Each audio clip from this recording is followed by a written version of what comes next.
Thought for the day. No pressure, no diamonds.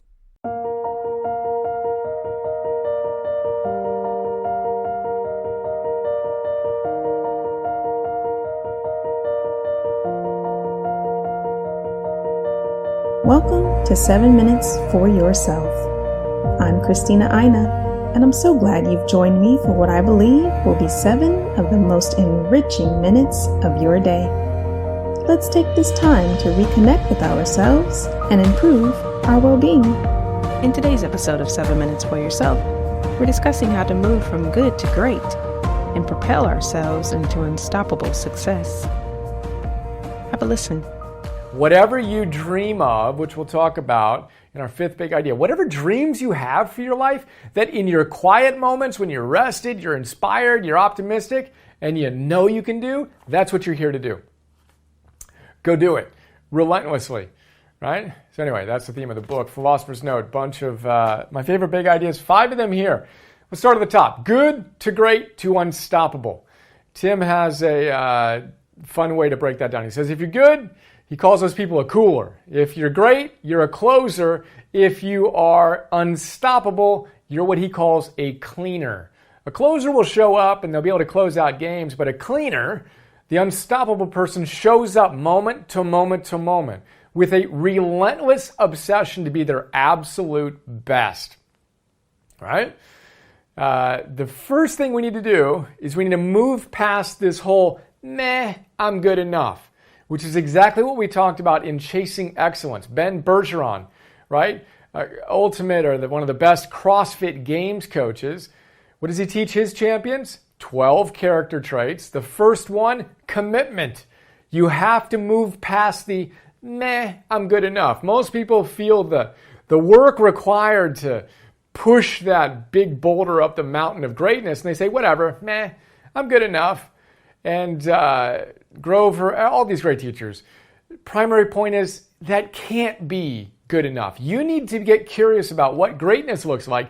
And then he says, continue to evolve into what are you capable of? Move from one level to the next relentlessly. And when I looked up the word relentless in the dictionary, right, one of the words used to define relentless is incessant, right? So the relentless heat of the desert, right? Incessant. If you look at the etymology of the word incessant, it literally means without ceasing, right? In Latin, without cessation, without stopping, ceaseless. What's interesting is my coach, Phil Stutz, that's one of the words he uses most often in our work together, one-on-one. He says we need to have a ceaseless immersion in the process of, to use my words, actualization. To use his words, you're ceaselessly fighting part X, that part of you that wants to pull you down from your ultimate potential. And you need to relentlessly battle that if you want to experience your ultimate potential. So that is our first idea. Moving from good to great to unstoppable, you got to be willing to walk away from the whole good enough and relentlessly commit. Which leads us to our second big idea here. Before we get there, though, context. The book is organized around 13 principles. He calls them relentless. Tim calls them relentless 13, right? 2 funny things about that. One, he came up with 13 of them because he doesn't believe in luck. He believes in hard, relentless work, not luck. And the second funny thing is, it's not, his principles aren't 1, 2, 3, 4, 5, 6, 7, 8, 9, 10, 11, 12, 13. They're number one. His point being, they're all essential. If you want to move beyond greatness to being unstoppable, these are the principles you need to embrace. So anyway, one of the next ones, we're skipping one I talk about in the note, which is do the work. Work harder than everyone else around you, which we'll talk about a little bit in a different context in a moment. But for now, we'll talk about pressure. He says to his athletes, pressure. We want to move toward pressure. He says this whole idea that stress is bad is wrong. We need that stress in order to be energized, to be our absolute best self. We got to feed on it.